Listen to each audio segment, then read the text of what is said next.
አንድ ነገር ላይ ወርዶ አንድ ነገር መቀደስ ሲጀምር ግን ከዛ በኋላ ሪስትሪክት ኤሪያ የሪዘርቭድ ኤሪያ ነው የሚሆነው። አይታችሁ ከሆነ አንዳንድ ቦታ ላይ ኖ ፓርኪንግ ይባላል አይደለ? ኖ ፓርኪንግ የሚባለው ለምን? የሆነ ለስፔሻል ገስቶች ምን ያለ ነው የተዘጋጀ ስለሆነ ማንም እንደ ልቡ ነድቶ መኪናውን ምን አይልም ነው አያቆምም። ልክ እግዚአብሔርም ያንን ቦታን ቀደሰውና ኖ አለው። እግዚአብሔር ይሄ ቦታ ምንድነው አለ? የተቀደሰው። ማንም ውር አይልበትም። እስቲ እግዚአብሔር ይገኝብህ። ማንም ውር አይ። አሜን አሜን። አጠገባችሁ ጋር ያለው እግዚአብሔር ይገኝብህ በሉ። እግዚአብሔር ይገኝብሽ ተባባሉ። እግዚአብሔር ይገለጥብህ ተባባሉ። የእግዚአብሔር መገለጥ በላዩ ላይ የተቀመጠ ሰው በዘመኑ ተከብሮ ይኖራል፣ ተፈርቶ ይኖራል፣ ተጠብቆ ይኖራል። የኛ መጠበቂያችን የክብሩ መገለጥ ነው። የእግዚአብሔር መገኘት ያስጠብቃል። እስቲ አሜን አሜን። በቃ የሚጠብቀን ፕሬዘንሱ ያ ኖርማል የሆነ ቦታ ነው። ልክ እግዚአብሔር ግን ሲገኝበት ሙሴ በቃ ልምምድ ይቀየራል። ጫማን ምን በላው? ይሄ እኮ ጫማን አውልቆ እኮ በጣም ትልቅ ተልእኮ ነው። እግዚአብሔር ምን ሊለው ነው እየፈለገ ያለው? በቃ ያው ከዚህ በኋላ ያንተን ሩጫ ቀይራለሁ፣ ያንተን አካሄድ ምን አደርጋለሁ፣ ያንተን ስራ ምን አደርጋለሁ፣ ያንተን ኑሮ ምን አደርጋለሁ፣ ያንተን የትኛውንም ነገር ቀይራለሁ። አሁን ጫማን አውጣና በኔ ጫማ ግባ። አሜን። እግዚአብሔር ከኛ እያወጣ እሱ ውስጥ ይጨምራል። አሜን ነው ወይ? አሜን። ከኛ አካሄድ እያወጣ በእሱ አካሄድ ይከተላል። አሁን ጫማን ምን በላው? የጫማ ለውጥ። አሁን የወንጌል ጫማ መጫማት አለባት። የሐሳብን ጫማ በኔ ዱካ፣ በኔ አካሄድ፣ በኔ አኗኗር የምትኖርበትን ነገር እሰጣለሁ። ያንተን ነገር ግን ምን በላው? እስቲ አጠገባችሁ ጋር እግዚአብሔር ያንተን ነገር ያስወጣል። ተነጋገሩ። ግድ የላችሁ። ትንቢት ነው። ለእኔ ለዘመኑ ለሚሰማው ሁሉ ትንቢት ነው። እግዚአብሔር በአካሉ የእሱ ያልሆነውን ጫማ ያስወጣል። በጌታ በኢየሱስ ስም የእሱ ያልሆነ ሐሳብ፣ የእሱ ያልሆነ መዋቅር እግዚአብሔር የማይፈልገውን ነገር ያስወጣል። ለካ እግዚአብሔር ይሄንን ሁሉ ሰዓቱን ሲያነብ በዚህ ምድረ በዳ ለመገኘቱን ሲያበዛ ለካ ሙሴ ሲለው እግዚአብሔር ከነጫማ ወርዶታል። ይኸውላችሁ እግዚአብሔር ደጋግሞ ሲጠራን ጫማችንን ወርዶታል ማለት አይደለም። ያስቀይርሃል። አሜን። ያስቀይርሻል። አሜን። እለት እግዚአብሔር ድምፅ አመጣልን ማለት የሆነ ነገራችንን ወደደ ማለት አይደለም። እግዚአብሔር ግን ሲወድ ግን ለማስቀየር እስቲ አሜን በሉ። እንደ እግዚአብሔር ያለ ማንስ? እግዚአብሔር ሲወድ አዲሱን ነገር ሊያስታጥቀን እያሰበ አሮጌውን ነገር ከኛ ላይ እየገፈፈ አሮጌውን ነገር ከኛ ላይ እያወጣ እግዚአብሔር አሮጌን ነገር ከላያችን ላይ ይገርፋል። አዲስ ጫማ ታይቶልናል። አዲስ ልብስ ታይቶልናል።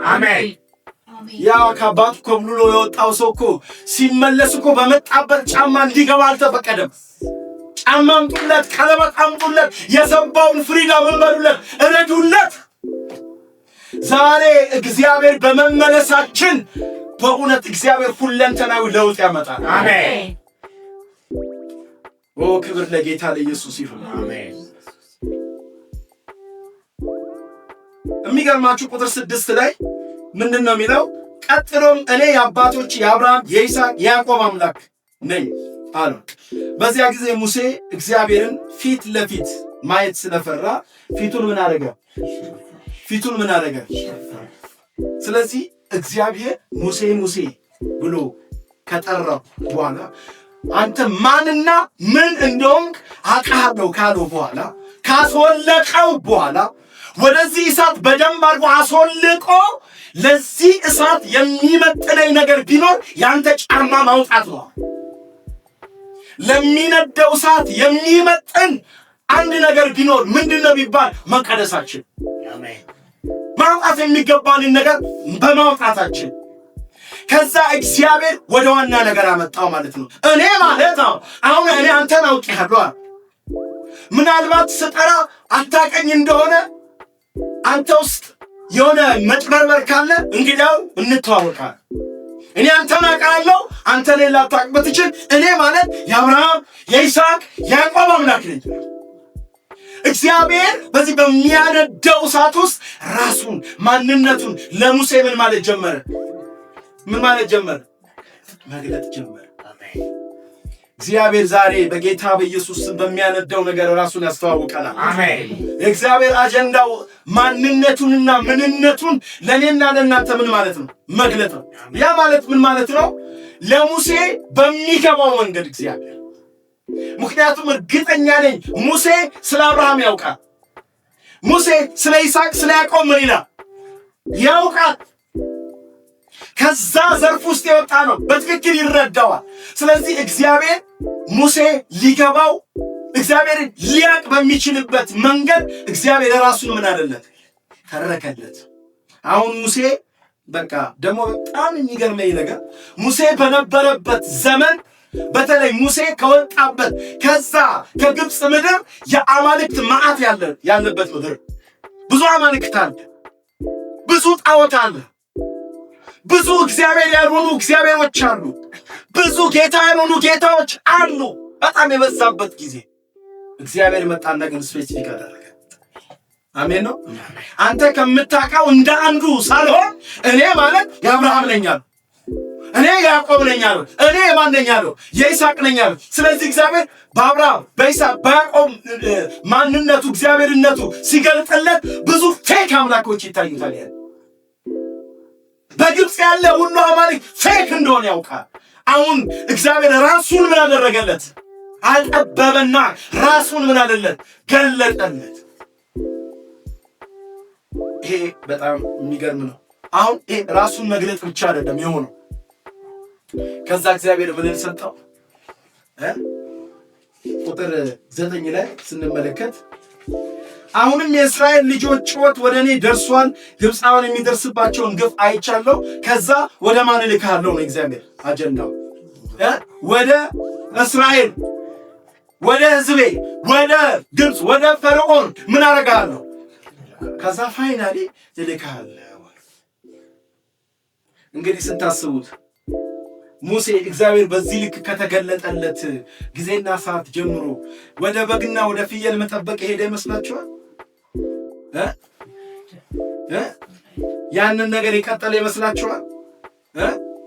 ኖ።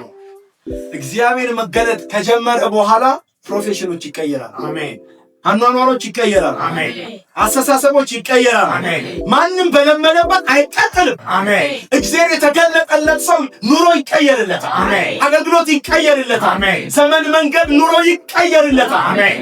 እንደያለንበት ህይወት እግዚአብሔር መቀየር የሚፈልገው መጀመሪያ ማንነቱን ገልጦ፣ ማንነቱን ሳይገልጥልን ነገራችንን አይቀይርም።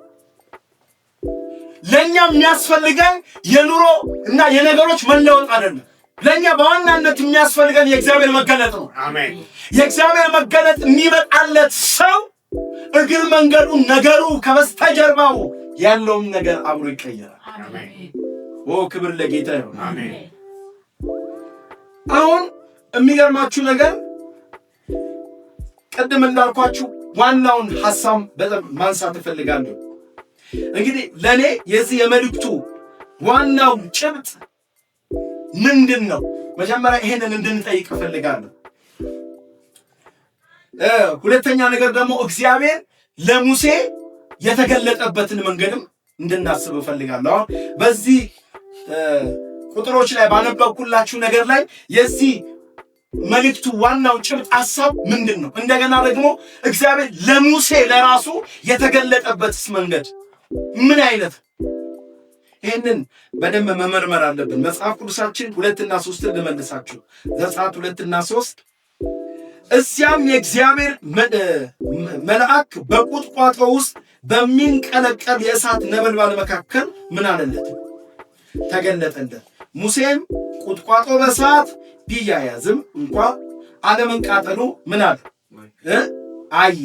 ሙሴ ቁጥቋጦ ለምን እንደማይቃጠል ቀረብ ብዬ ይህንን አስገራሚ ነገር ምን ላድርግ ነው ያለው?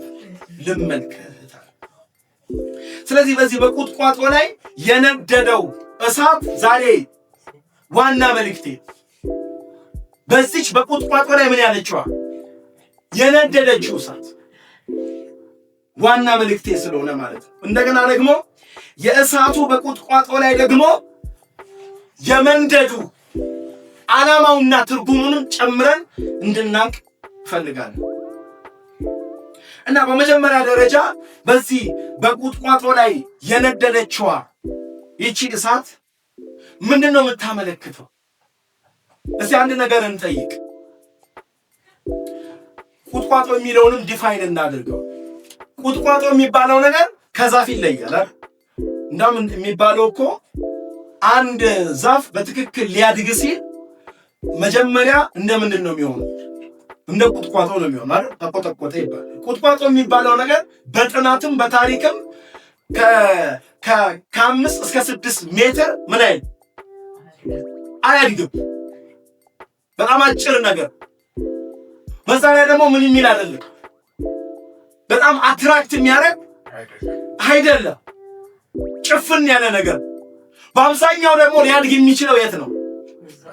አረ በረሃ ላይ፣ ምድረ በዳ ላይ።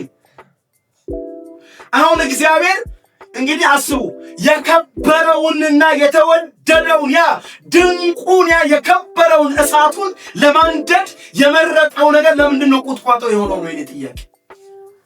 ለምን ቁጥቋጦ መረጠ? ስንት ዘንባባ እያለ፣ ስንት ቁመተ ሎጋ እያለ፣ ስንት የሚያምር ስንትና ስንት ሜትር የሆነ ፀሐይ ሊደርስ የሚችል ያለ ሰማይ ደራሽ የሚመስሉ ስንት የዛፍ አይነቶች እያለ፣ ስንት የተዋበ ነገር እያለ እግዚአብሔር ድንኳን አጭሯን ሸርፕነስ የሆነችዋን መልክ የሌላት የምትመስለዋን ተራ የሆነችዋን ቁጥቋጦ ለምንድን ነው የመረጠው ነው የኔ ጥያቄ።